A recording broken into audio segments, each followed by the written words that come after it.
Hello, everyone.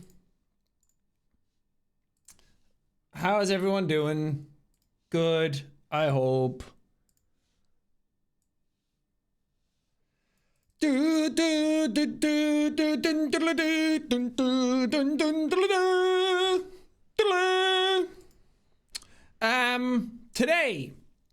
Sony are showing off the next PS5. I don't know if they technically called it a state of play, but I'm calling it a state of play. A state of slay? Let's see what they called it. The weather's so gloomy. Yeah, it's pretty crap here. It might ruin my internet. We'll see.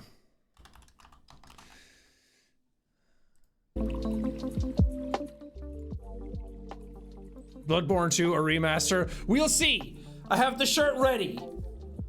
Bloodborne, baby. Let's go. The tattoo's ready. It's singing. I can feel it. They're not going to show anything. Apparently, showing off the next PlayStation it's just going to be 9 minutes. So it's really short. So obviously, they're not going to show anything. They're probably going to just show what it looks like. They'll show the price and when it's coming out. And that's probably it. Mark Kearney's going to get on and talk about the architecture of it and how many fucking teraflops it has and how many gigaflops it can do and shit like that. And then they're just going to leave and they're not going to announce anything for it. But on the off chance that they announce a new Jak and Daxter and Bloodborne remake for launch of this thing, I am here and I am ready. Copium maximum activated. Huffin' copium. It's a PS5 technical presentation. Might be. Not a state of play. Let's change the title of the stream, shall we? Tokyo Game Show is coming? True. True. If they're ever going to show it off, it's in Tokyo. Japan, home of Bloodborne.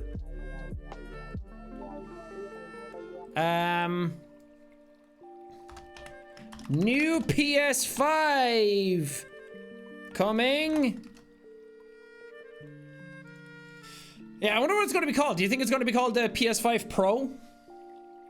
I mean, that would be the most logical answer, right? Do you think they'll call it the Bloodborne machine? I think they should call it the Bloodborne machine. I think they should call it PS5. Now it has Bloodborne. The PS5 born. Blood 5. We can come up with a better name for this. The Blood Machine, yes! Now we're talking. The Bloodborne Pro. It's leaked that it's called the PS5 Pro. Well, shut up and just go along with the fun. I know that people found the name of the unlisted video and it just called it PS5 Pro, but shut up. It's the PS5 born. The Goon Machine. The PS Sigma. Play Sigma Born 5. Blood Station. Bloodhound Station Pro. Blood Stashing. PS5 Born in Blood. Ooh, that's a good one. Yeah, Sigma Station. That's a good one. Bro, Bloodborne is so overrated. You couldn't even fucking spell it right. And I showed you the shirt, and everybody else is spelling it in chat. That makes you look so silly. That makes you look like 0 and me 1. Get wrecked. Sigmas only. PS5 titty machine. I want the PS5 to have jiggle physics. You just pick it up and it shakes. There's a big pair of floppy dongers on it. The Cock and Balls 5. The Gooner Station. The PS5 Now We're Edging. Mew Station 5. Like, if you're gonna call it something that will get people to buy it. Like, if Xbox came out, because they're never gonna call it like the Xbox 5 or something, because they're always a generation, or they're always a numerical one behind the PlayStation. That's why instead of Xbox 2, because PlayStation were releasing the PS3, so they were like, well, if we announce Xbox 2, then people are going to say it's weaker, so we have to call it the Xbox 360. And then PlayStation 4, and then Xbox One, which went completely against what they said. It makes no fucking sense why they called it One. That was the worst one. Sad day. And then Xbox Series X, which, lads, what are we fucking doing? They should call it the Goon Box. Xbox Gooner or something like that. Like, if they called it something so memey, they would sell so many more product. PS6 comes out. It's like PlayStation 6 versus the Xbox Sigma. Like, if they called it that, could you imagine? Like, it's so cringe, and everyone would be like, oh, that's so stupid, but everyone would buy it for that just so you can go to the store and say, can I have a Sigma? They don't understand how this shit works. Maybe I should rename my coffee Top of the Gooner. You go to stores, well, true, people would just buy it online these days. The all-new demure PS5. It would work. It would only be relevant for like a couple of months, but then you could just change the name of it. Top of the boobs. We would sell more coffee. Just go fucking hard left turn into coffee that just has like a pair of tits on the packaging. It's like hidden. It's kind of like a Disney penis. How you watch some of those movies back and like the animators were hiding cocks everywhere. You could do that with coffee. Like the logo just has a pair of boobs in it. Or all the beans are boob shaped. I don't know what I'm saying anymore. Too much cock and balls. But yeah, if any of you hadn't seen, I did post a thing on my community page on YouTube and on Twitter with my schedule for New York Comic Con. I know I talked about it in the last stream, but if people aren't aware, now you have a place where you can show them. You can send them to show them what's happening. Hopefully I'll see a bunch of you there. The rooms aren't that big. Like when I go to PAX, the smaller rooms that we were doing, those just square rooms, were 1,000 people. And then the open amphitheater kind of place was like 3,000 people, which was way too many. But for this, I think some of the rooms are like 800 people, which is still a lot of people, don't get me wrong. But I'm just saying, if you want to get in and go to it and see me, it might fill up. So I don't know how this stuff works.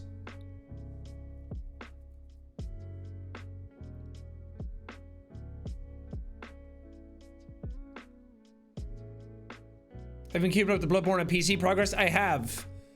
I keep seeing it because I guess I interact with a lot of Bloodborne stuff on Twitter. If I go there, whenever I go there, the For You page has a lot of people posting about it, like Soulsborne Twitter accounts, and they've been showing it off. For any of you who don't know, is it called Shad PS4? Is a PlayStation 4 emulator on PC, and people have been showing it off that like they've been trying to get it to work, and it's not just a case of you get a game to work or you get the PS4 emulator to work and then every game works on it. Some games are very curated for that. So people have been putting in like textures and stuff, and then they got it working where it booted, but some textures are missing and sound effects are missing, and it ran at like 10 FPS and it was really bad. But over the last like month, people have got the whole game working, and they're still like flickering textures and things like that, and some of the sound effects are a little wonky, but they've gotten the game to basically play start to finish on a PS4 emulator now, which is really good. It means that progress is being made where it'll get to a point where the whole thing start to finish is playable in at least 60 FPS. And there might be some flickering and glitching here and there, but the whole thing will be playable. But what then will happen is people will be able to make reshade presets for it, which is a thing that kind of like supersedes the code to get some like post-processing filters in, like ambient occlusion, some like blurring, some like chromatic aberrations. Sometimes you can change the color grading of the games, you can change depth of field, and it starts to make everything look a bit better. If you've ever looked up like Skyrim realistic graphics. Well, Skyrim is a bad example because it doesn't use reshades all that much, but like Red Dead Redemption, if you could look up like photoreal videos of that on YouTube, a lot of the times people are using reshade to kind of like tweak the colors of the game and the contrast and add sort of like film grain and stuff to make it look a bit more presentable subjectively. And I've used a bunch of reshade presets in the past myself for like Witcher 3, Red Dead 2. You can even like force ray tracing into games through reshade presets. There's some guys, Pascal, is it Gilcher or Glitcher? I don't know. Gilcher? Yeah, Pascal Gilcher does shaders for PC games, and they do reshade where they basically put in ray trace global illumination into games. So games that don't naturally support ray tracing, you can kind of like force it in, where it's not real ray tracing, so to speak. Like the engine doesn't really handle it sometimes, but some other times you can just add it in and it's good enough that it looks really good. And you can add new reflections and specular highlights to shiny things, and it's really impressive stuff. So if Bloodborne gets playable on PC, then those people can start hammering out some different presets for it to make Bloodborne look even better. Yeah, Marty, is it Marty McFly? Are they just called Marty McFly online? They also have a Patreon where they're doing stuff. You can get like the complete RT, complete immersive ray tracing. So there's like a couple of different versions of it that you have to get through. You have to pay, of course, through Patreon to use them, but they're really good and you can mess around and make the game look however you want. So then basically if the game comes out, then people start adding a bunch of different presets for different games to completely change the looks of them. So it'll be cool to see what people do with Bloodborne when that happens. But I don't know if you can do that with emulators as well as you could if you just got Bloodborne on PC. Which is what I'm saying, if they just put Bloodborne on PC, the modding community would be so hungry for it that they would just start making shit non-stop.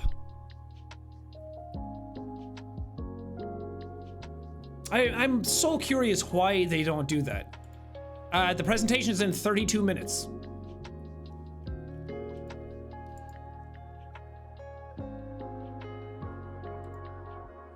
Oh yeah, Fierce to Fathom 5. Is it 5? Woodbury Getaway is coming out on Thursday. So I'll be playing that as well. I might stream it, because I'll upload it to YouTube anyway, but I don't know, I like playing it and having people react to stuff live, and it's more interesting, but I'll see. Because I didn't do Still Wakes the Deep either, but that was a longer thing, and I like being able to record for like 2 hours and then take a break and then come back to it. I recorded Squirrel with a Gun last week, and that should come out soon in the next couple of days. I think I want to add a thing talking about New York Comic Con to it, just so more people are aware.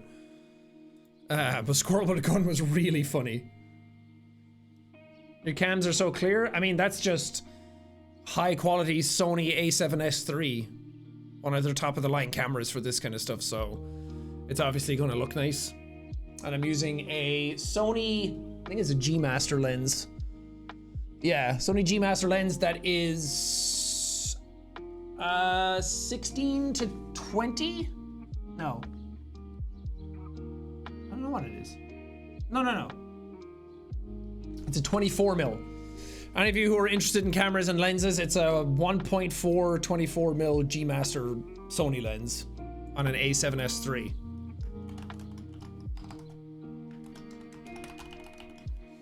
I used to have, I really like my 50 mil lens, but for 50 mil, you have to be like way further back for, because it crops and zooms in. It looks really, really nice, but when I have that, then you can't really like see the background and stuff. And I like the top of the morning sign is on, the comic books are up there.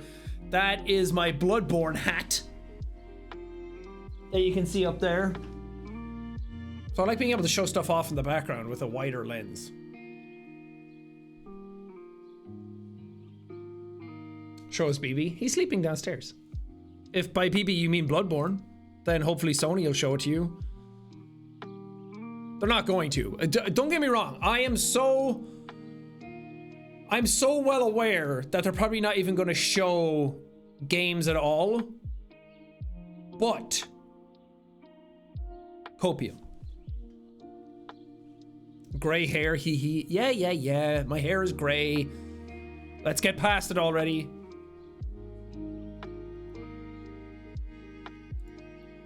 "29 minutes.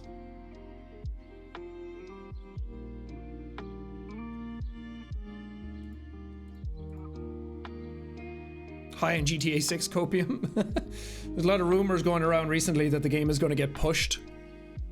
That it's going to get pushed to 2026 instead of 2025 because video games are hard to make, and a game that costs $1 billion to make, and GTA 6 has a lot riding on it, so they probably don't want to release it in a crappy state. But we'll see. Giving Witcher vibes. Thank you. Winds howling. Evil is evil, Strigabor. Lesser, greater, middling.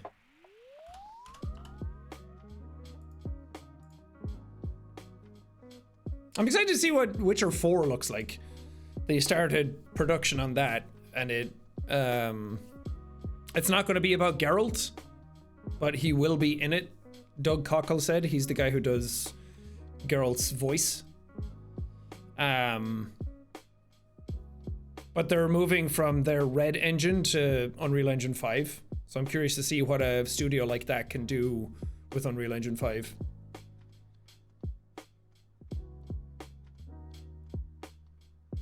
You got nice false chords?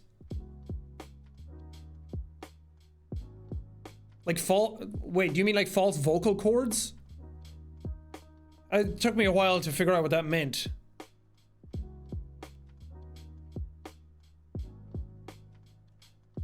You gonna play Until Dawn remake? Nah, probably. Maybe, I don't know. Probably not for videos, but I don't know.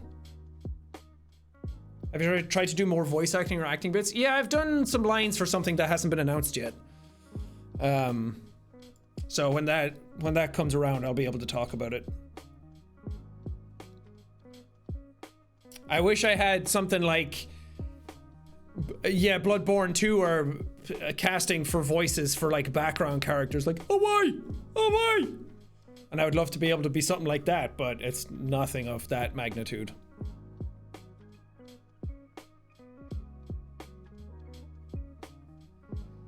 Have you been playing Space Marines 2? Oh yeah, I have.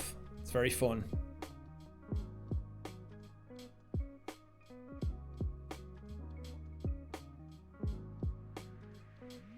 We'll play casting of Frank Stone. That's another one that, because Evelyn just finished it and she said it was really fun. And it has Twitch integration where people can pick choices, but I think that's really fun to a point where I know myself too well, where I know my patience would run out waiting 30 seconds for every choice. And I know my energy would wax and wane here and there when that happens. And I mean, don't get me wrong, I fucking hate that that's where my brain goes immediately, because I would love to be able to be like, yeah, hell yeah, let's stream it and have everyone make choices and just fuck around and have fun, but I don't know.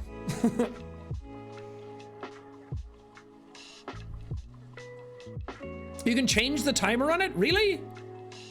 Ooh, that makes things different.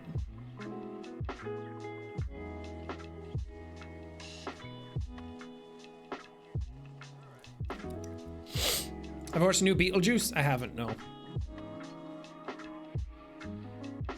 Have you ever played God of War Ragnarok? Bruh. Of course. I have a freaking God of War Ragnarok Thor hammer in the background. Oops. I got this with the collector's edition that Sony themselves sent me for the game. It's pretty fucking sick. It's really sturdy. I mean, I could break the shit out of it if I smacked it off something, but...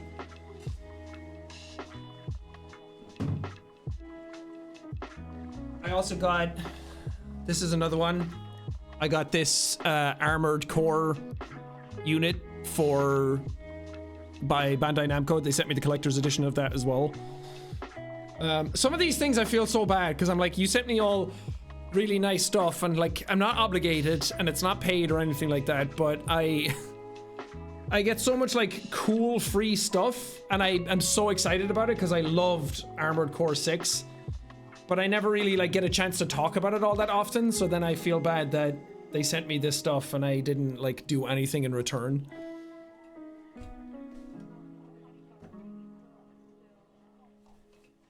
But then again, I have, you know what, never mind. I've been doing most FromSoft games in single videos. It's on a bit of a hiatus at the moment, and I'll get to the rest of them eventually, but I did 2 playthroughs on Elden Ring. I did 2 playthroughs on Bloodborne. I talk about Bloodborne being my favorite game of all time. I think I've done a lot for them, in fairness. And they've done a lot for me because I love those games and they're my favorite developer.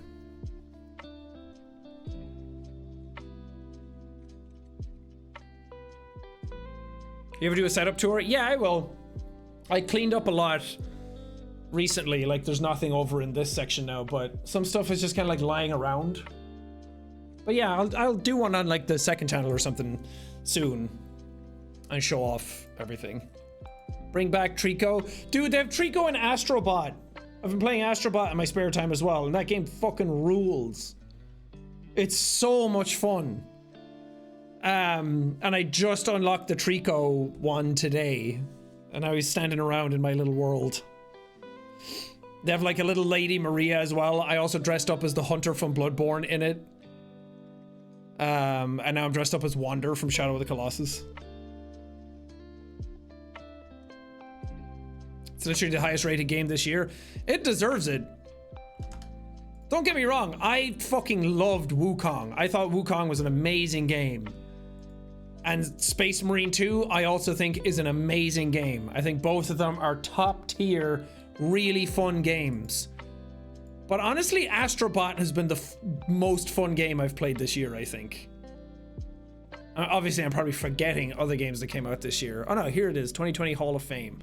Astrobot's the highest rated, followed by Final Fantasy VII Rebirth. Fucking snore. I so badly want to like the Final Fantasy VII Remake games, but they go on way too long and there's too much bloat and I get so burnt out on them so quickly. Like a Dragon, Hades 2. I did play Early Access Hades 2. That was fun, but I'm waiting for the full game to come out.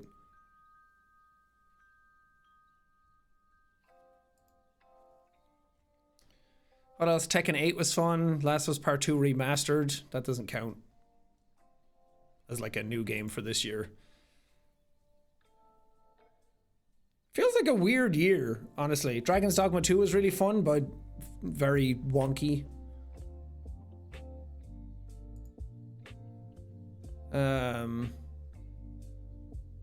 Yeah. Black Myth Wukong, Warhammer, those are 2 of the best ones. But I think I want Wukong to win Game of the Year because I think it probably deserves it.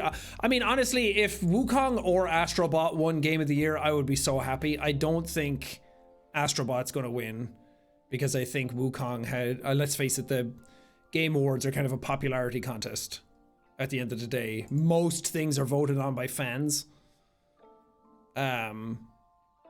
Which fan voting in anything completely invalidates the award to me.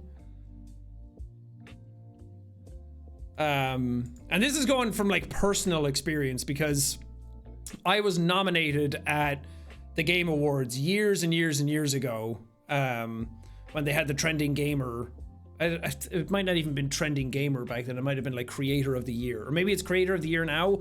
I think it was Trending Gamer back then. I got nominated for it, and I can't remember the other nominees, but Boogie2988 won the award, and I think it was Trending Gamer. And I'm like, is he even really a gamer? But he campaigned so heavily to win that award that, of course, he was going to win it because he talked about it nonstop when it was coming around. And I'm like, well, if I'm going to win an award, I want it to be under my own merits and my own like talent and my skill and things like that. Like, awards don't mean anything. I don't really care if I win them or not, but if I am to win one, it's nice to be represented and win stuff naturally because somebody thought, like a panel of judges thought your stuff was good enough critically to win it. But if it's just, hey, you're being voted on by a bunch of your fans, can you petition them? Then it doesn't mean anything. That's just who's most popular and who talks about it the most. It says nothing about the actual quality of the content. And it's just a way of getting more people to be involved in the thing so more people engage with it and then it gets more exposure. Like, I totally understand how it works. But it's the same with like the streamies. I've always thought the streamies were kind of cringe. Because I think they asked if I wanted to be nominated for something and you like pay your way in. Or like, obviously you can be nominated if you do something spectacular, but I think you can also kind of like edge your way into it. But I can't remember how it works. I remember them coming to us for something at one point and I was like, hell no, I'm not fucking doing that.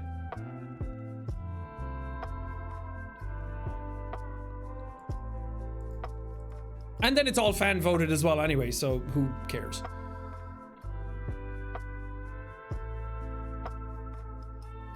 Edge. I love how that word is kind of like ruined for everybody now.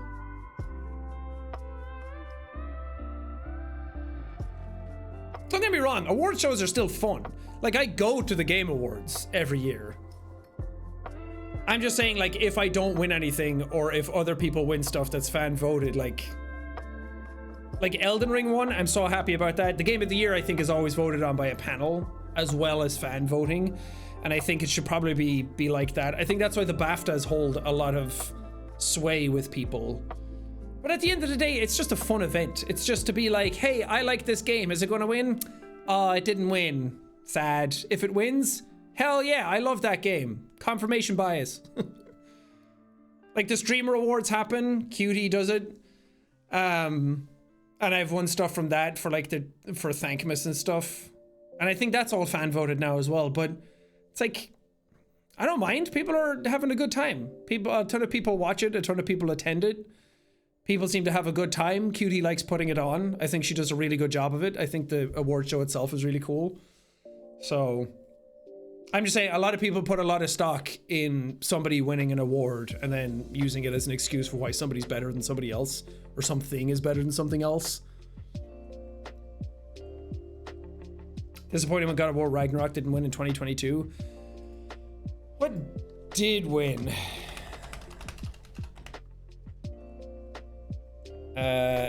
Let's go through the list.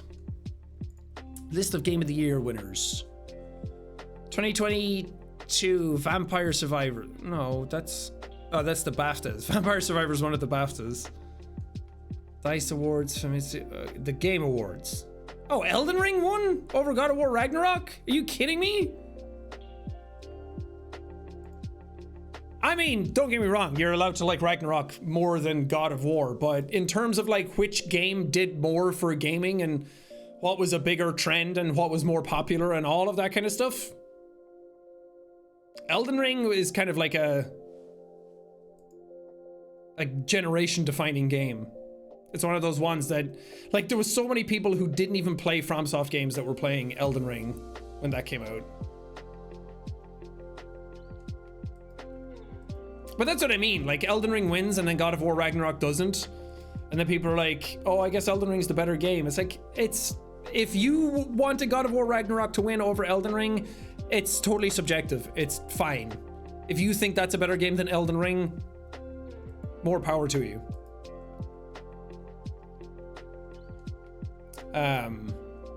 Because I know a lot of people wanted Ghost of Tsushima to win over Last of Us Part 2 in 2020, and I completely understand that as well. I think Last of Us Part 2 was just a bigger deal for the gaming community. Ghost of Tsushima is unreal. I love that game.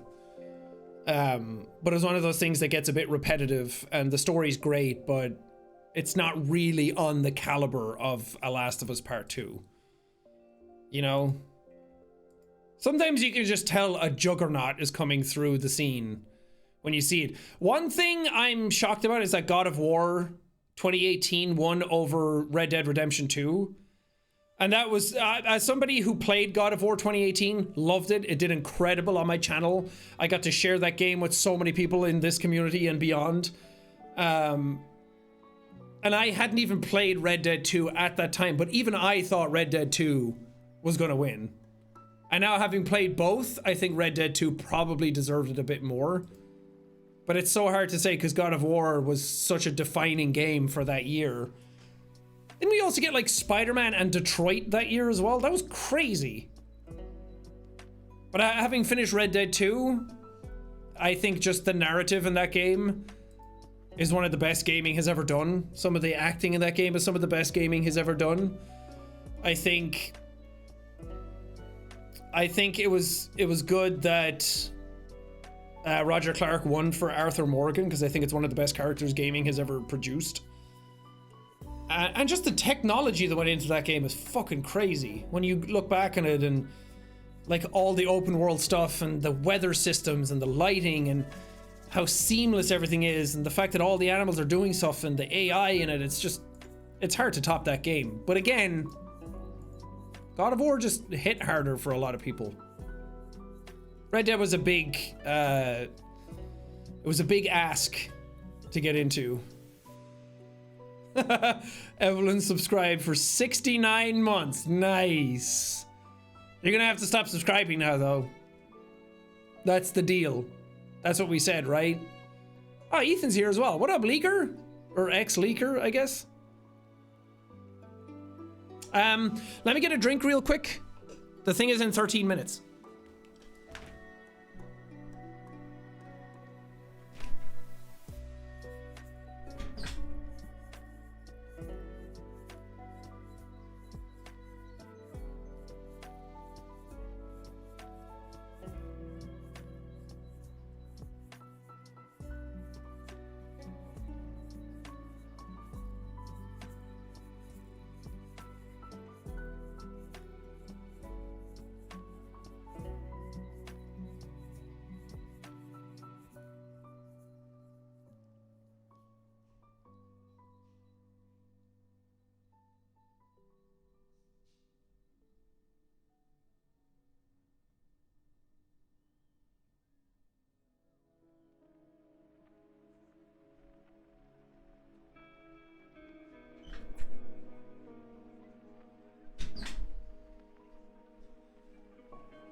All right, I'm back.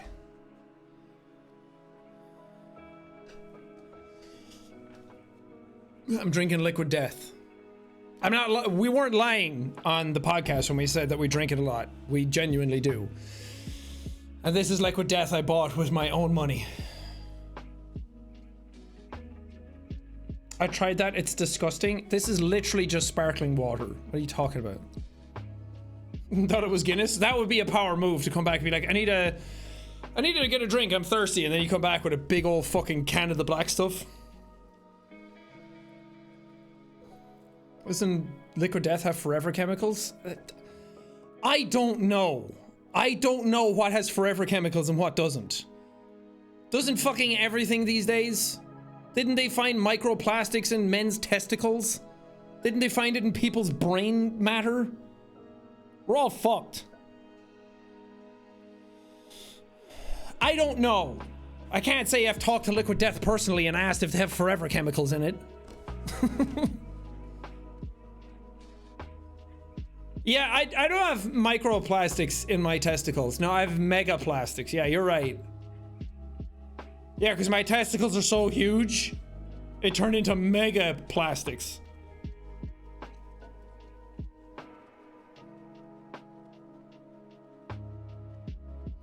That is one of those things with people these days. Like, you do something or you use something, you watch something, you talk about something, and there's always a problem with it.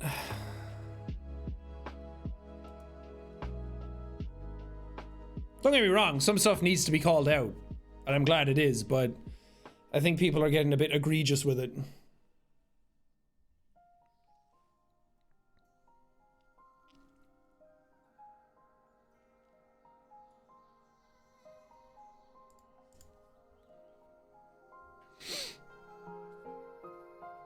Just be glad you're not in the Star Wars fandom right now. Oh, I've seen... don't get me wrong, I really like Star Wars. The new trilogy, I wasn't a fan of. I liked 7, but I didn't like 8 or 9. And then all the TV shows that were coming out, I didn't like any of them really.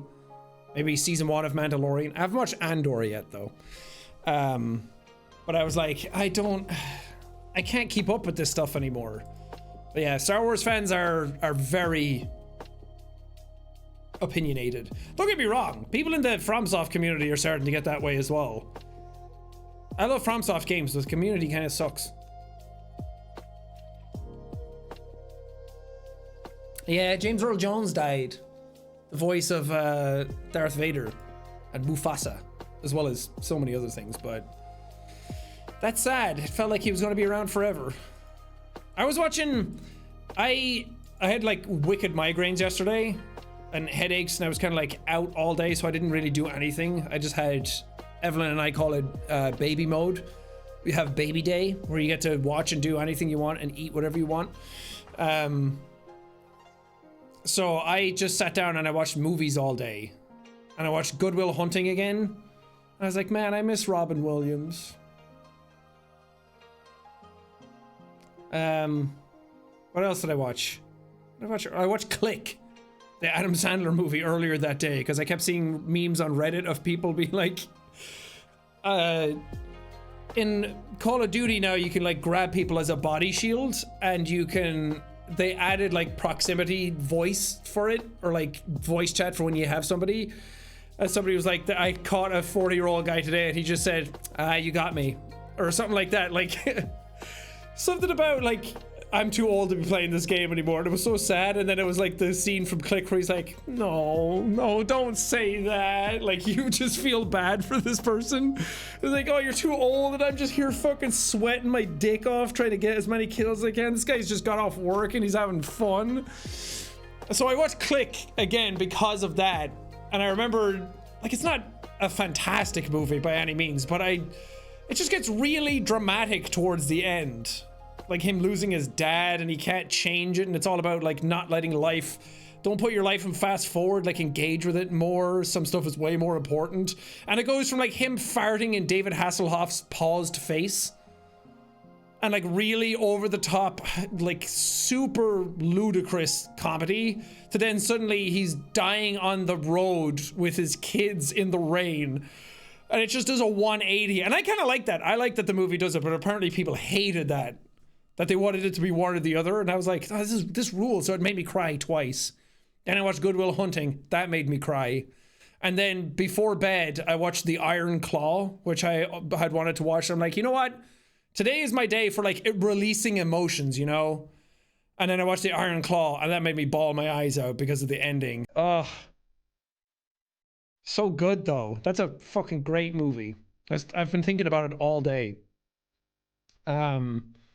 And I can't believe that guy is real and that he's strong enough to get through everything that happened in his life.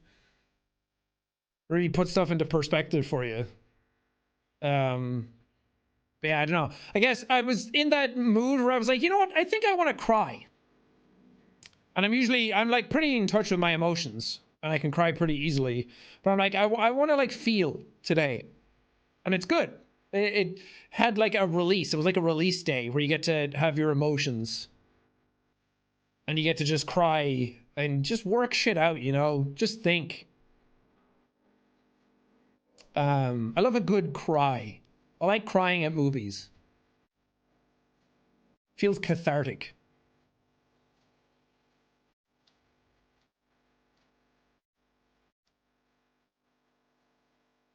So who knows? Maybe I'll do the same after this. Maybe Sony will release something and I'll be like, I want to cry now. I'm afraid of crying? You don't need to be afraid of crying. Everybody cries. I get it though. It's built into a lot of people that you're not supposed to cry. I mean, even in that movie, like someone dies and then the dad is like, I don't want to see any tears. It's like, why not? Someone died.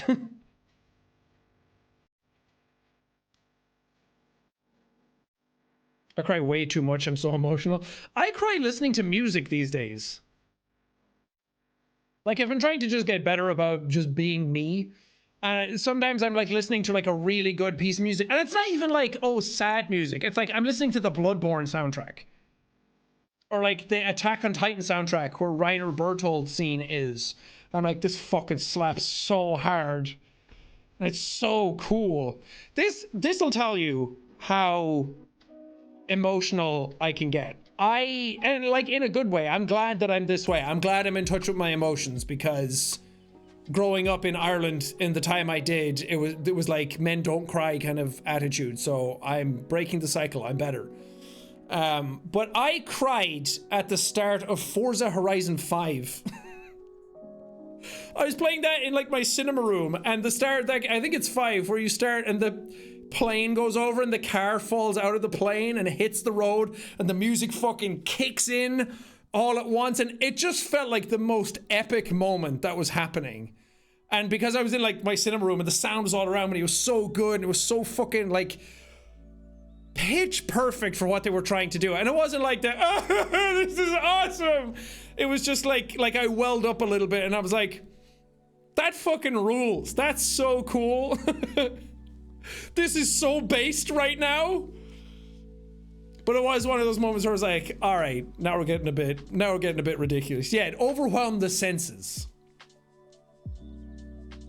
I put this autism of mine into 4-wheel drive, and I was like, here we go. Time to feel. Yeah, but sometimes good music will make me cry. Like watching that thing from the Bloodborne orchestra that they did in Denmark, I think, or Sweden.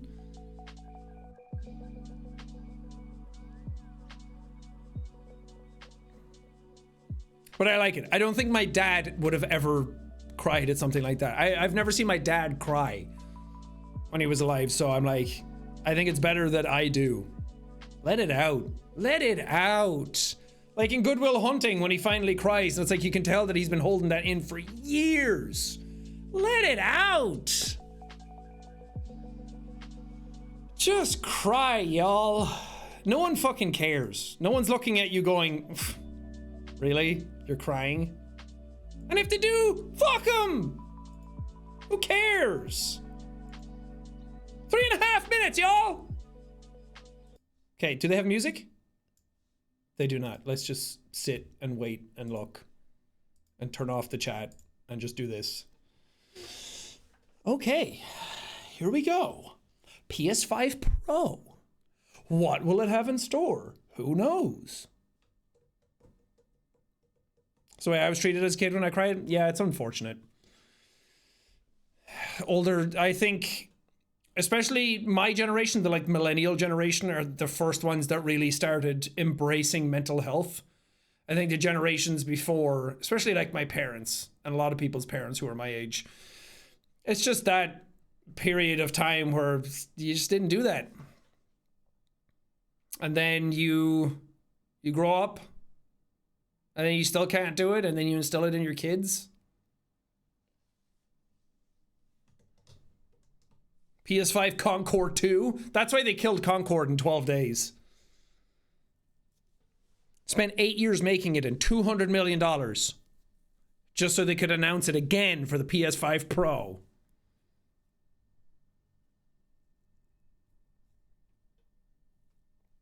I wish they had music or something. Just sitting here awkwardly. Could you imagine if they came out and they were like, again, it's not happening, I know. Is the stream muted? No, I haven't unmuted. If they came out and they were like, PS5 Pro coming, I don't know. Is it going to come out this year? December? Come out in November, maybe? So they can sell it for Christmas? Is the tab muted? I never mute tabs. November 14th. Are you making a big guess? Big swing? Everybody, we can come back to Janik 99 after this and be like, you were right. Nostra Janik. That, or they'll do like March.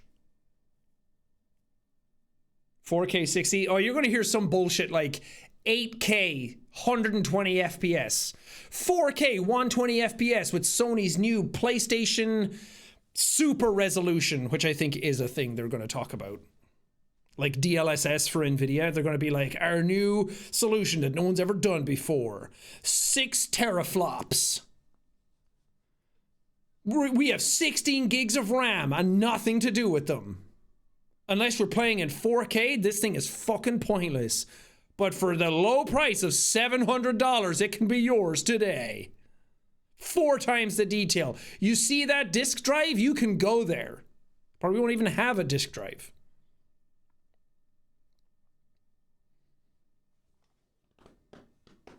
$599 is my guess? Yeah, I think so. Remember when the PS3 launched, it was $600? They're dropping prices. They really should drop the price of the base PS5s, but they just upped the price of the controllers. So didn't they up the price of the PS5 last year? I have no faith in Sony to do the right thing. 7, 6, 5, 4. Gaming New Year is here, everybody. 1, the next generation of current generation. Here we go. Bloodborne? Hi, I'm Mark Cerny. I'm excited to be here to talk about the newest addition to our console lineup, PlayStation 5 Pro, and how it advances gaming technology. But first, I want to take just a minute to look at what we put in the original PlayStation 5 and how it delivers an exceptional gaming experience. Sure does. Exceptional gaming experience with 10 games. When PS5 debuted in 2020, it brought a lot to the table. 8 Zen 2 CPU cores form the brains of PlayStation 5 and enable high-speed, complex gameplay, with character counts reaching into the hundreds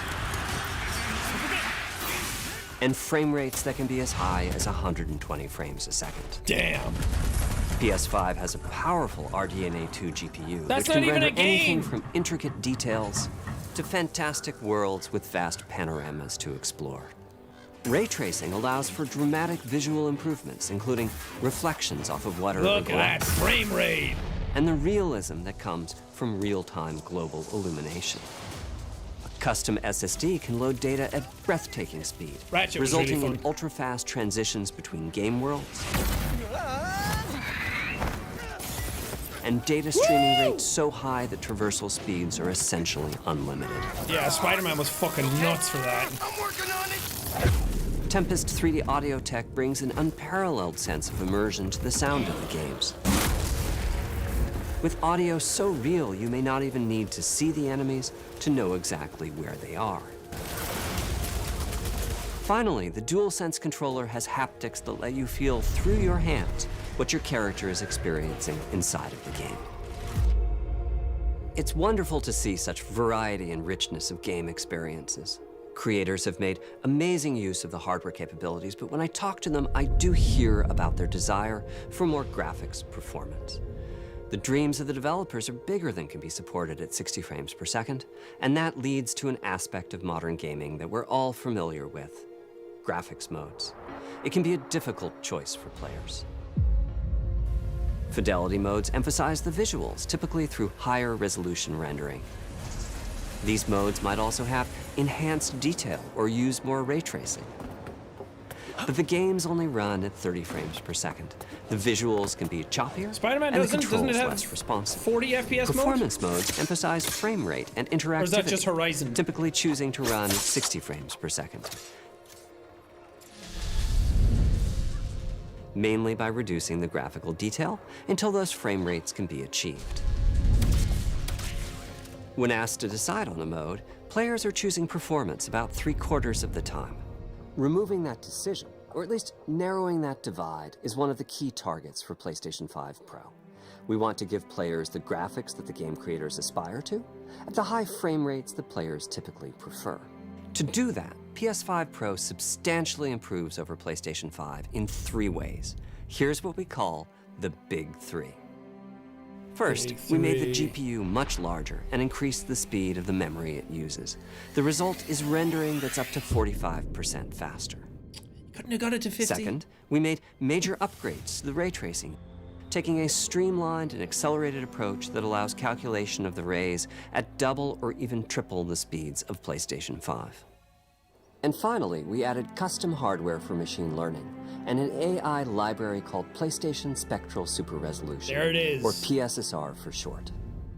PSSR analyzes the game images pixel by pixel. This and isn't can the add AI an everyone's thinking of, by the extraordinary amount way, detail, before anyone which freaks boosts out. the effective resolution of the games. Game creators are adding PS5 Pro support to new and existing titles, and with the big three involved, the results can be pretty amazing, with graphics showing something like fidelity levels of detail, but at double the frame rate. Here's The Last of Us Part 2 running on PS5 Pro. It has huge amounts of detail and targets a super smooth 60 frames per second. Let's compare this to the fidelity mode on PS5, which is only running at 30 frames per second and is therefore much choppier. This goal of delivering almost fidelity-like graphics at performance frame rates has been achieved for a broad set of titles, including Marvel's Spider-Man 2 and Ratchet & Clank Rift Apart. We can see that PS5 Pro is close to doubling the power of PlayStation 5. Another way to compare the two consoles is to look at PS5 Pro versus Performance mode on PS5, both of which target 60 frames per second. What we see here is a difference in detail. PS5 Pro is much sharper and crisper than PS5. For this, my favorite is the parade scene from Ratchet & Clank. Distant details are much clearer.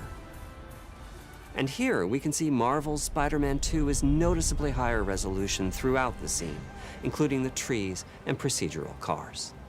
Yeah, I mean, I see it, but it's not overall, a some huge remarkable difference. improvement to the games.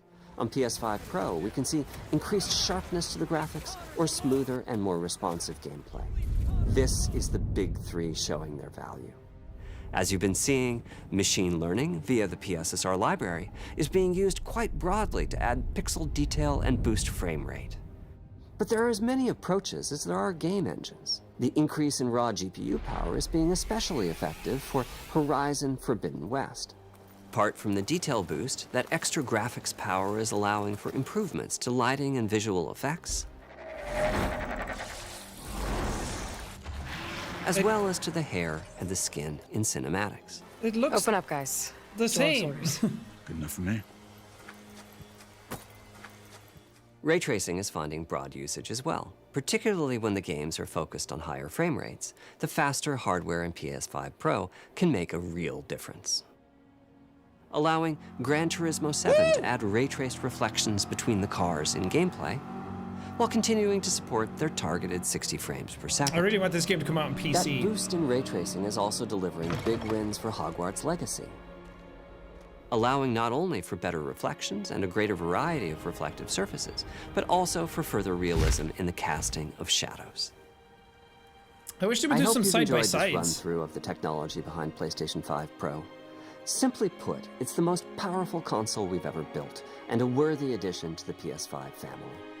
Let me wrap this up by giving you a quick look at a number of games running on the new console. Can we see it? You'll never break a legend, 'cause they don't know we are legendary. Don't let me hang it. I mean, it's short. That sure looked like a PS5.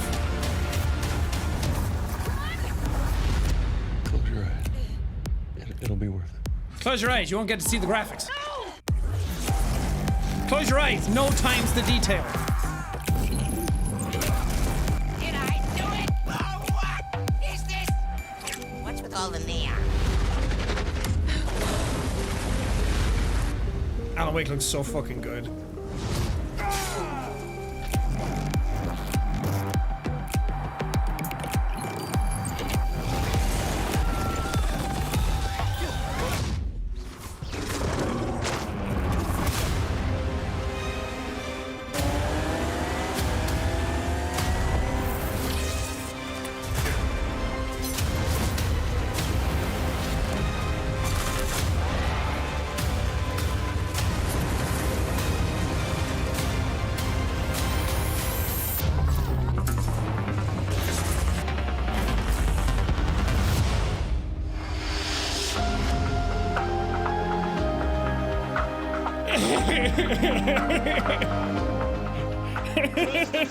Fucking yikes.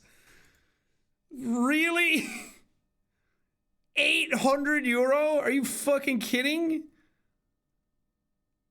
$700? Why is it more expensive in euro?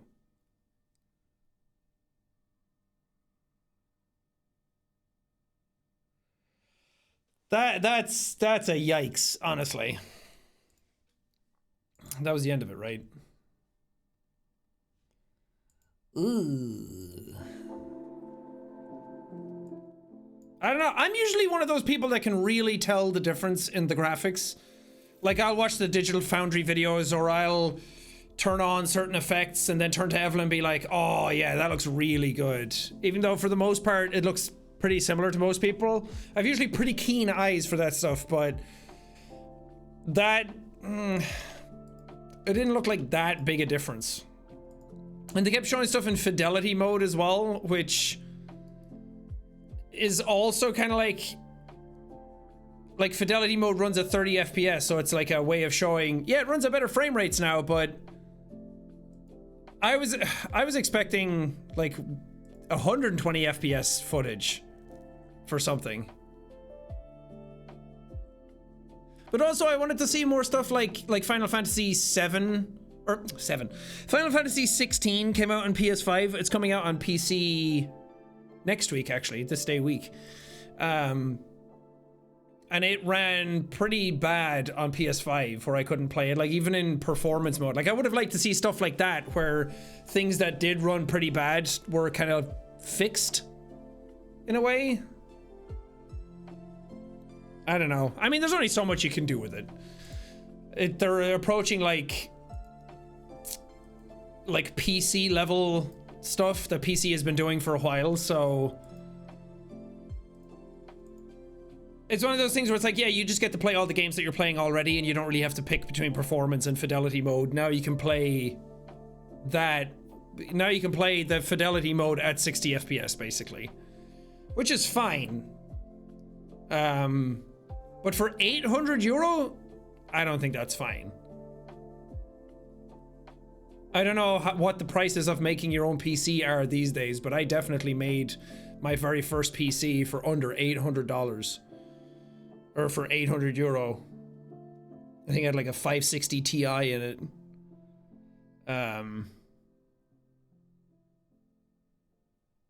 I mean, if you want to play like, a lot of the stuff is coming to PC anyway. It's like God of War is out on PC, isn't Ragnarok coming out soon? The Spider-Man game came out on PC, so Spider-Man 2 is going to come out. Gran Turismo 7 has been rumored to come out on PC. So it's like a lot of the stuff they're showing off is going to come out on PC anyway, so I don't see why. Like, if you're going to go, if you have a base PS5, there's no reason to get the Pro. I guess it's if you want to get a new one, you would get that. But then if all the games are coming out on PC, maybe you could get a PC for that price that could run them similarly. But then you also get a ton of PC games along with it. So I don't know, I just don't really understand it. But I'm sure they've thought it out. I mean, it's kind of the same with Apple, right? How they won't make their iPads too good. Like, they can make their iPads really good, but they're not going to make it too good because they still want to sell their MacBooks.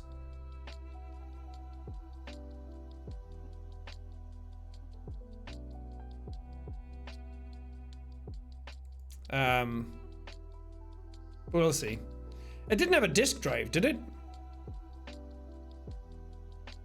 Yeah. Filthy said the lack of a disk drive is a huge L.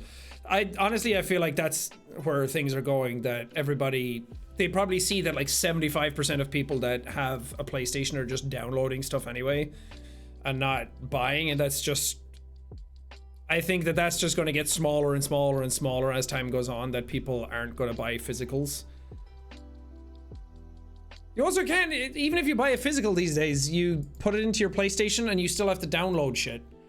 A lot of times it doesn't even come as a disc. It comes like as a code in the box. You can buy the disc drive separately. You can with the Slim? Is it that comes with the removable one, so maybe the Pro, you can just buy a removable one as well. I don't know. I'm thoroughly whelmed. I don't really know what I was expecting. Obviously, I didn't actually expect like Bloodborne and things like that to show up, but I expected like a little more. It's also kind of weird that on a random Tuesday, they're like, we're going to show off the PS5 Pro. Like, it's not part of something bigger. They don't have like a state of play where they have a bunch of games they're showing off, and then they're like, and one more thing at the end. And then they show off like 10 minutes of the PS5 Pro. It's just like, here we are, midday on a Tuesday. Here's the PS5 Pro. It's €800. We don't really have any new games for it, but all the old ones that you've been playing, they're slightly sharper now. I don't know, it's a bit of a cynical take, obviously, but I don't know, it's 800 and 700 is a lot of money to people. Well, people can do whatever they want with their money.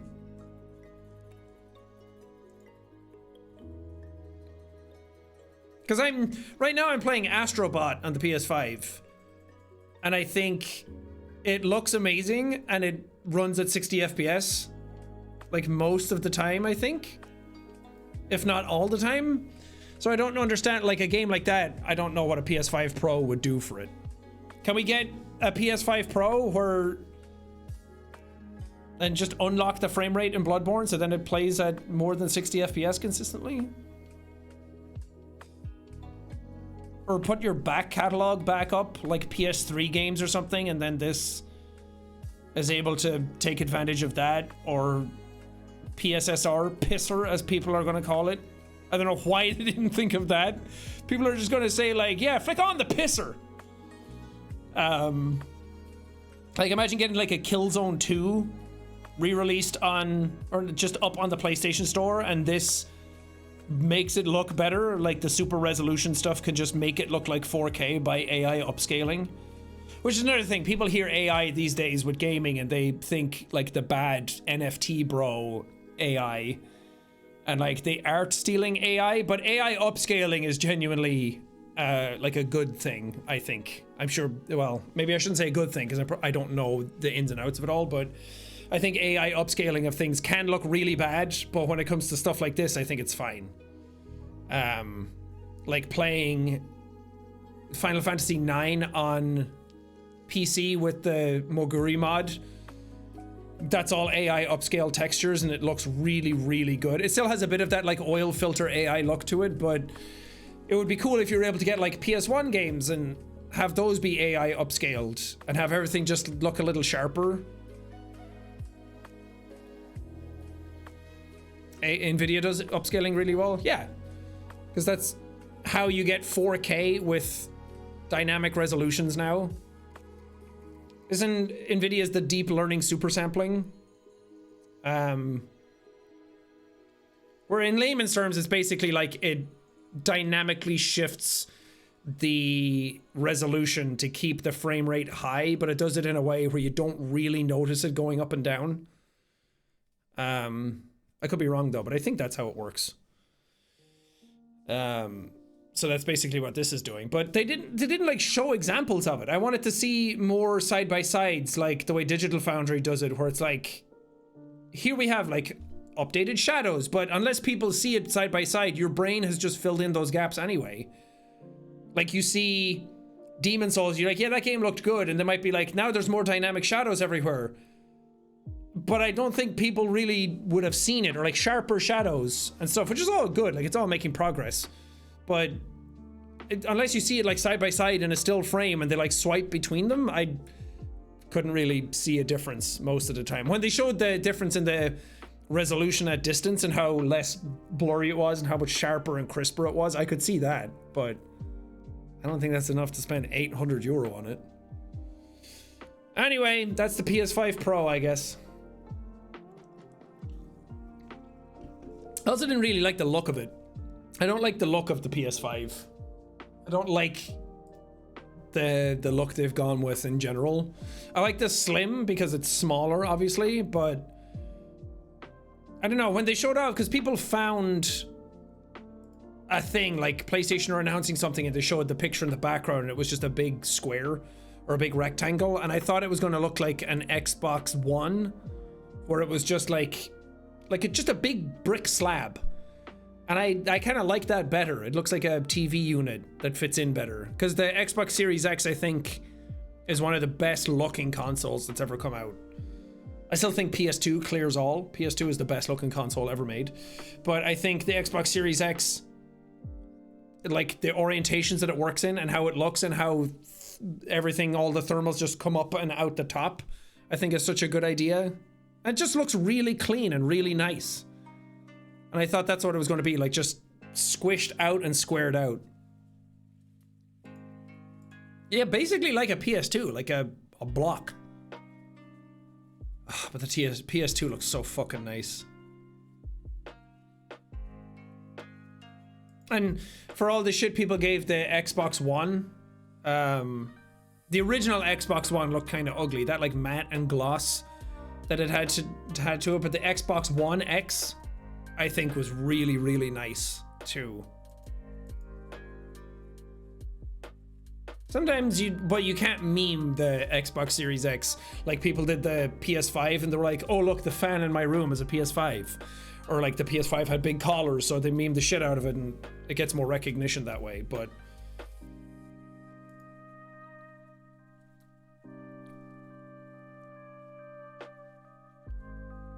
GameCube? The GameCube, I think, is really nice too. The system is what the name is, which I think is really cool. Like, it's a thing you play games on and it's a cube, and that's the name. I think that's so smart.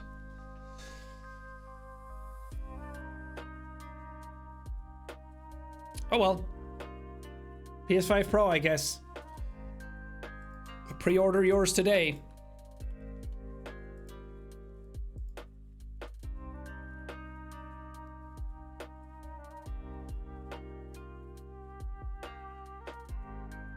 Oh, and it said it's out November 7th. So you were almost right. Didn't they say November 14th? You were half off. November 7th is soon.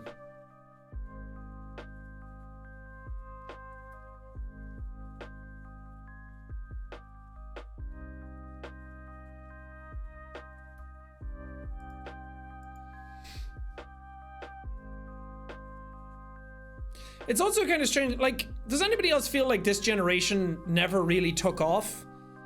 You know how with, like, I'm big into, like, console generations, and I love when, like, it starts coming out, you get a couple of games, and then a couple of years in, we start getting the snowball, and then by the end of it, we get, like, the Shadow of the Colossus, the God of War, like God of War 1 and Shadow of the Colossus. I remember those being on the very tail end of PS2.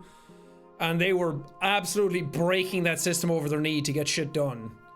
And then PS3, it was like, oh, we have some of the Uncharted's, but like Last of Us came out and was like, like you knew everything was like building to something. Like big games were coming out, we just had to wait a couple of years for them, and then the generation moved on. It doesn't really feel like that this time. It feels like, I guess because of COVID, the generation starting off was a bit wonky. But games just take so long to make now that it doesn't feel like we're building to that. It kind of feels like the PS6 is going to come out and some games are still being made for the PS5 and they're going to cross over, and there's a lot more of that cross-generational divide now because of digital. And hardware is progressing really fast, but making games is getting slower and slower because everything takes way longer to make. Budgets are getting higher.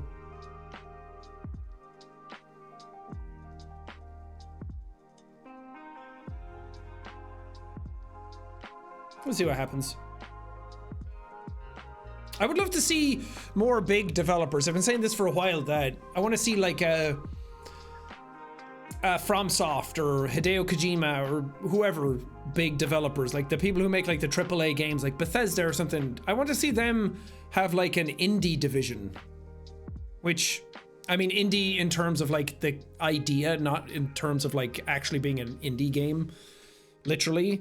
But like a smaller game that, like, Playdead made Inside and Limbo, and those are like indie devs because they're always making independent games. But I want to see a game of that scale made by, like, I want to see Fumito Ueda come out and have like an eco style game, but it's not trying to be like a big AAA sell 10 million copies kind of game. I want to see like a smaller scope, maybe some 2D games from like a Hideo Kojima, like stuff that has like really insane mechanics, but doesn't take forever to make because you're not trying to make it have like all these actors, all this mocap, like top of the line graphics.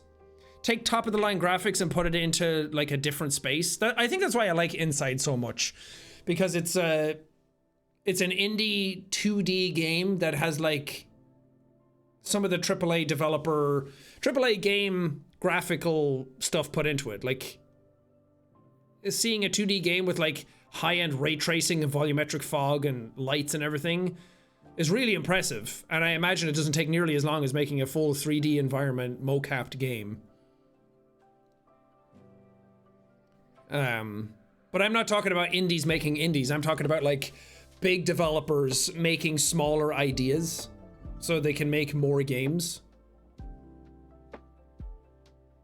Kojima's concepts are indie, but with top of the line, insane production. Yeah, to a point, but I also feel like it's working against him because he's so busy trying to get like top of the line stuff done. That I feel like, and he's complained recently about not having enough time to like do all the things he wants to do because he's getting older. I think he just turned 61. He's gonna have to retire at some point. So I think making smaller scope games, like put big ideas into smaller scope, I think would allow you to just make more stuff and get that stuff out there. I mean, I know he just wants to make big budget stuff, but I don't know. I'm just spitballing. But I feel like the indie space and those types of games are what are keeping a lot of stuff afloat in between all the massive 6 to 8 year long development cycles for the big games. Like the project with Jordan Peele, I don't know how that's going to turn out. I've seen some footage of that and or like the leaked footage from what that was supposed to be. And obviously that's super early and you can't really judge a game by that. But from what I've seen, what the concept is, I don't know if I like it personally. And I love Kojima games. I grew up with Metal Gear Solid, and Metal Gear Solid 3 is in like a list, probably in my top 5 of favorite games ever made.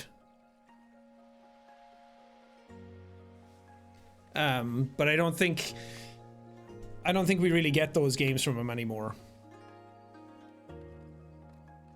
Which, I mean, I can't really blame either. You grow and you do different things, and different things are more important to you. I'm sure some people say the same about me, that like they watched me X amount of years ago and now it's not the same. Like I wish you would go back and make that kind of stuff, you know?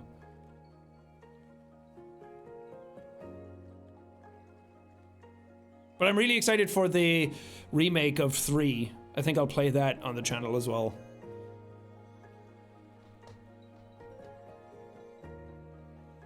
Just nostalgia, that's part of it too. I think back about playing games in like the PS2 era, and I'm like, we just don't get them like that anymore, do we? But I'm like, I've tried like playing some PS2 games. I even bought like a PS2 that has a hard drive that goes in the back of it from Etsy that has a bunch of other games on it. And I tried playing some of them. It wasn't that fun to play some of them. Damn. Homeless, thank you for the gifted subs. Jeez.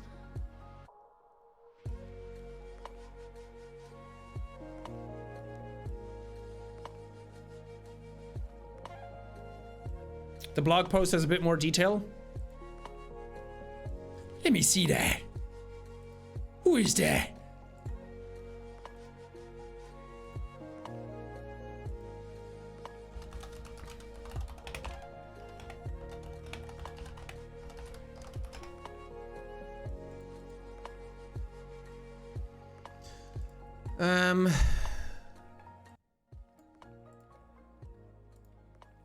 Says here, Feature including GPU upgrade, advanced ray tracing, and PlayStation spectral super resolution take players to new heights. If the last 4 years we launched the PS5. 4 years since the launch of PS5? It feels like it's been longer. Upgraded GPU. This is all stuff we knew. Game Boost. There we go. They had that for the PS4 as well, didn't they? I remember when Game Boost came out for the PS4 Pro, that I was like, here we go, Bloodborne, 60 FPS, it's gonna happen. And then it came out and it didn't really work like that because it was locked. But 8500 backward compatible PS4 games playable on PS5 Pro. Okay. This feature may stabilize or improve the performance of supported PS4 and PS5 games. Enhanced image quality for PS4 games is also available to improve the resolution in select PS4 games. PS5 Pro will also launch with the latest wireless technology, Wi-Fi 7 in territories supporting this standard. Variable refresh rate and 8K gaming, baby, there it is, are also supported. We don't even have 8K TVs. 8K is too much, 4K is fine. Something to see how many creators embraced, blah, blah, blah, blah, blah, blah. This is all the stuff that was just in video montage form.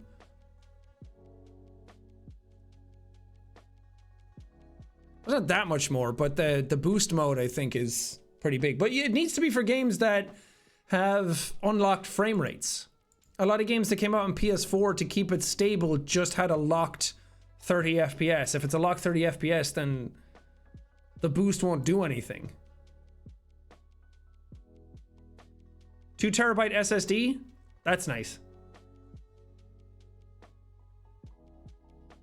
Yeah, that's cool. DualSense wireless controller? I'd fucking hope so. And Astro's Playroom pre-installed. PS5 Pro is available as a diskless console with the option to purchase the currently available disk drive. But is the diskless one $700? Am I out of my mind? Isn't euro, like if you took 800 euro, don't you get like $1,000 for that? Shouldn't the euro one be cheaper?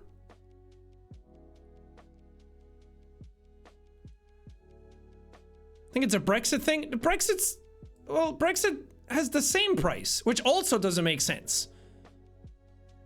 If it should be 700 in euro as well. I don't know why it's 882 US dollars for 800 euro? You only get $82 more now? God, that changed quite a bit, didn't it? It used to be like 800 euro would get you like $1 million. To only be 1.1 US dollars is nuts. Economy's fucked. But I don't understand why it's higher. $700 is 634 euro. Yeah. I mean, price gouging, sure, corporate greed, late stage capitalism, all of that kind of stuff, but that's just fucking wild. How much do Australians have to pay for this thing? $5,000?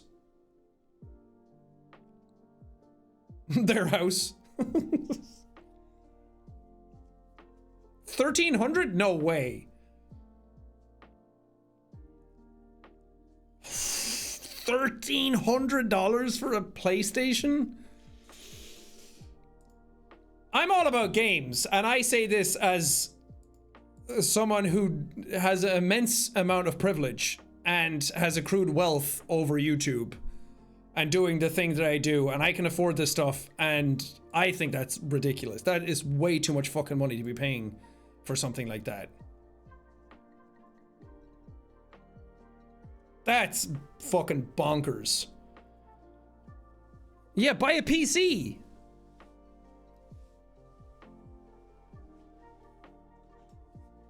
Hi, Ozzy here. I live paycheck to paycheck. Fuck you, Sony.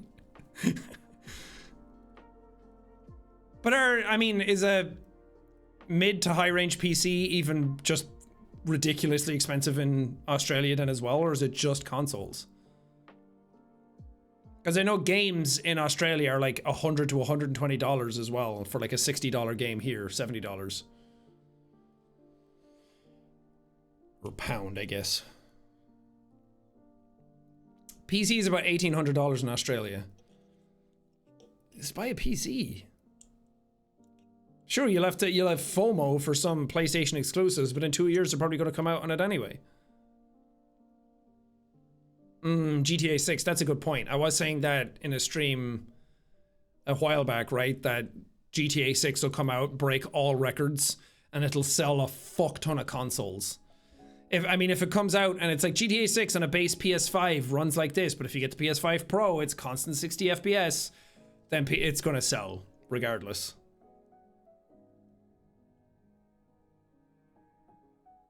Then again, a new iPhone is $1,000 for like the Pro version, so... And that's a phone.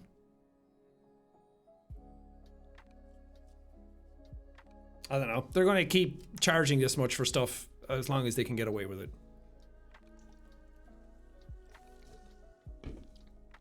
I've heard some people say as well that they're kind of waiting for, like, other developers and publishers are waiting for Grand Theft Auto 6 to come out and set a new standard for pricing. That the game is going to cost like £100, $100 or something. And then all games are just going to start costing that. Obviously, that huge grain of salt with that because no one knows. But there's been rumors about people trying to charge more for games in general because games cost so much to make that they need to make some of it back.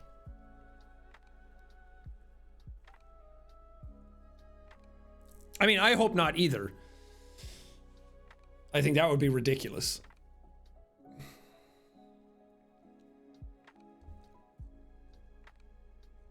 But also, it feels like graphics don't really advance a crazy amount anymore. Like the stuff that was changing before was like between PC and console was like, holy shit, the divide is massive. Can you believe that PC is so much like higher resolution, higher frame rates, but everything else in it looks nicer because you have options? But now console games and PC games, the parity between them is pretty similar, so I don't really like graphics just don't advance as much as they used to. I mean they do, but just at a glance, like the visuals don't look so much different that it's like holy shit, next gen.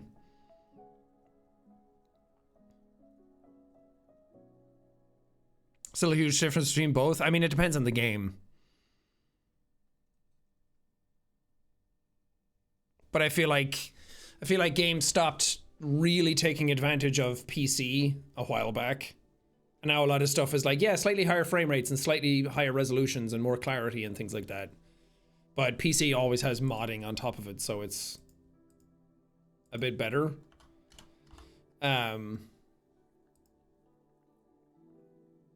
It just takes like a really high-end game like an Alan Wake 2 to really push stuff to its limits. I don't know. I used to be really in the know with like building my own PCs and upgrading them and like I bought my first PC because of Battlefield 3 because I saw how cool that game looked on that I was like, there's no way the PlayStation is going to do this. I need to get me a PC. And maybe it's because I don't really care as much about that stuff anymore, but I care a little still.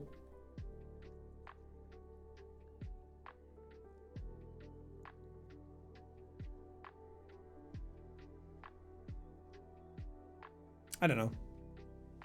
No need to be too cynical about it, I guess. I still love video games, and I still hope that they get made forever and ever. And I hope all the doom and gloom isn't real. I just know a lot of people in the industry now, so I hear a lot about it. I even saw, like, there was an article about Astrobot. Like, Astrobot is just pure fun. It's just going around collecting PlayStation characters, and it's fun. And I saw the most cynical article about it saying that it's not a celebration of PlayStation, it's a graveyard. And like, I get it, a lot of the stuff that's in the game is all like dead, buried and gone, like Jack and Daxter and like a bunch of games that are there and like maybe won't get sequels. Like Metal Gear Solid was in there, but it's like Psycho Mantis and Ninja from like the first game, so it's like celebrating the stuff that's gone. But at the same time, like, you can look at anything that cynically. Yeah, Days Gone was in it, and everyone was like, oh, but they're not making a sequel. I'm like, I'm just happy that it's being represented. I'm happy that some of these games are even in there. Like Last Guardian's in there, Shadow of the Colossus. Like, Last Guardian would be great for the PS5 Pro if it's allowed to be unlocked, but I think they updated the game to have locked 30 FPS with HDR because the game was too sporadic with its frame rate. So if you can get Last Guardian unlocked, which you can, if you have a disc version of it, you can just plug it in without updating the game and you can play it unlocked, but then you can't play HDR because they brought that out later, but it was attached to a update that capped the frame rate. So something like a PS5 Pro would be great to be able to play Last Guardian unlocked, high frame rate, clearer visuals. But that game also needs like an update to its lag. I replayed it again earlier this year and the camera's just so laggy. Like when you press jump, there's like a half-second delay, which doesn't sound like much, but when you play it, you can really feel it.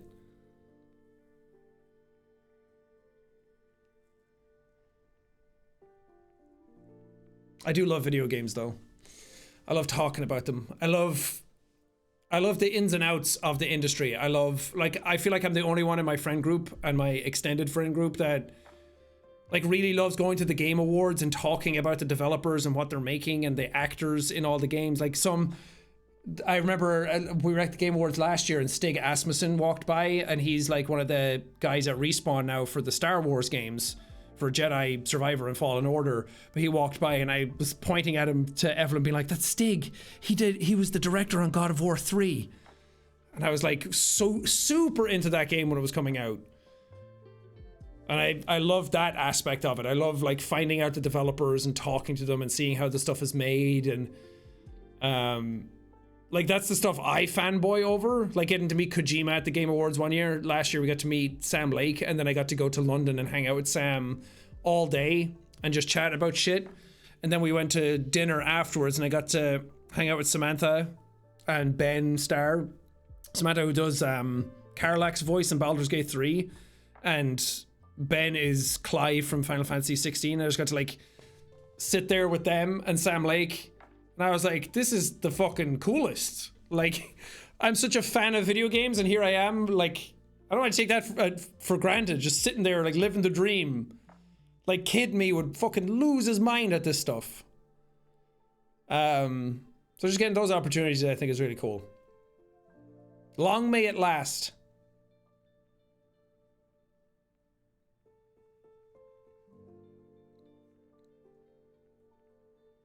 I think it's still the kid in me. I feel like I'm still a kid at heart. I don't think I really grew up much. I mean, I did, obviously, but the stuff that I'm into is all the stuff that I was into when I was a kid. So whenever stuff like that happens, I'm like, my inner child is happy.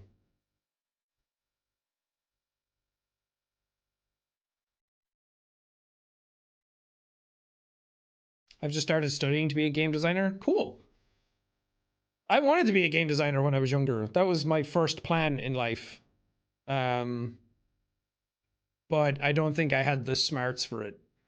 Like I don't think I was creative enough to be on like an art and writing side. And I wasn't smart enough to do like the coding math side of things, the technological side of it. So I was like, I don't know where I would sit in that. I just didn't have the expertise. Obviously you can learn, but I was like, how do I get into like the gaming industry? And I guess YouTube is the way I got into it. Do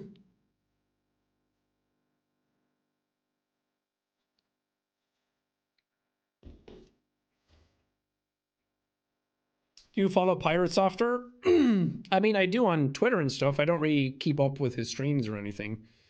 But I remember playing Heartbound long time ago. And he said he was grateful for that.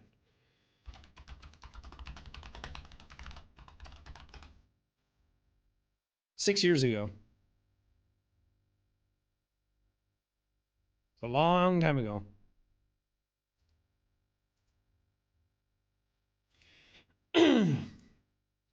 You helped put him on the map. I mean, I'm glad that the job I do does enable like a lot of, I've had a lot of indie developers and a lot of developers come to me and say like the videos helped like put the game on people's radar, but I would like to think that good games are going to do that anyway. They'll end up on someone's radar somehow, like somebody's going to do it. If the game itself doesn't speak for itself, but I'm glad that I can be that catalyst sometimes. Like I've told the story of Subnautica as well, how they said they almost stopped making the game until my series, and I feel like that's the one that really stays with me. Because they were like, you mean so much to Subnautica, like it helped so much. And I'm like, dude, you have no idea how much it helped me. Like my channel and the work I do, and just having a game that I was really into, that I played all the time and people really loved watching. I feel like you could be a game director. I mean, probably, but I don't think you just are a game director. I think you usually like work your way up doing something somehow. Usually within the job already, or just within the industry. Like you start as a writer or an art department or coder or something, and then you work your way up into director. But I don't think you just are a director. I'll be a director of reflections and lighting, yeah. I'm the director of my own game, though. Me and Kyle are still working on a game together. The guy who did Security Booth. We're working on a game right now. It's taking a little longer than expected because we decided to make a game that we probably shouldn't have decided on this type of game as the first one. But we'll see how it goes. I think our plan is to just release it for free and see how people like it. Or release it on like itch.io as well, because itch.io you can do stuff for free, but people can donate and like help the development of future games. But we do plan on, we do have ideas for another one. Kyle has been coming up with some ideas for another one after that.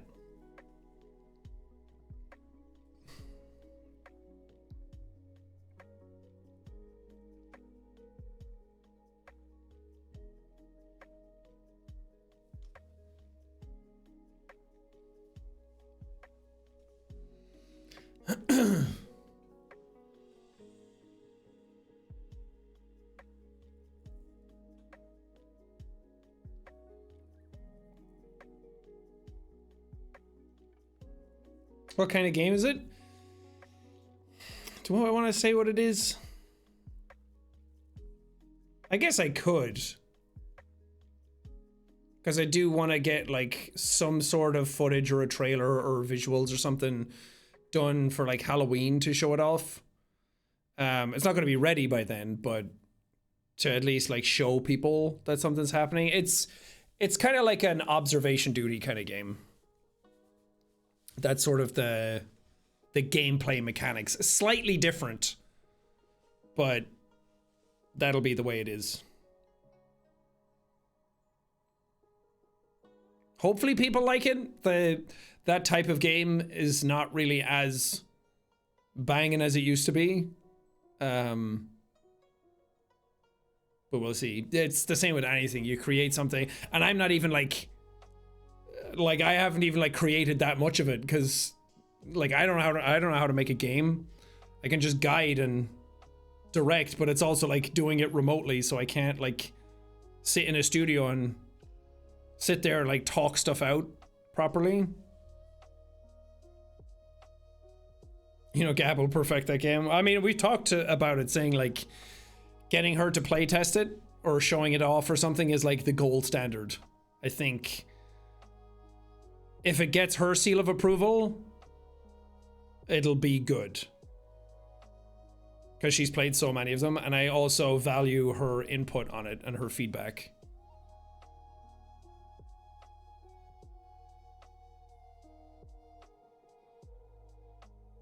I would also like to be able to help other people make games, not even just like games for me.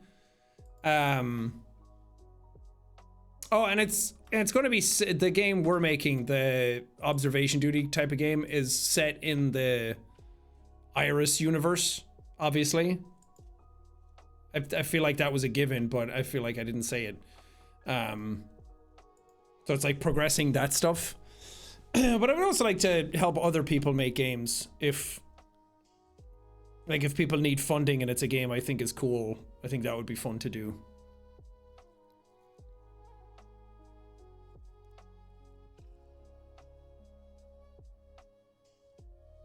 But yeah, it's exciting.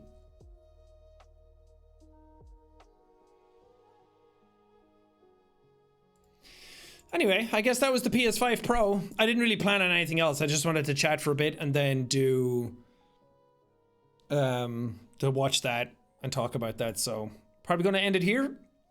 Thank you guys for hanging out. That was fun.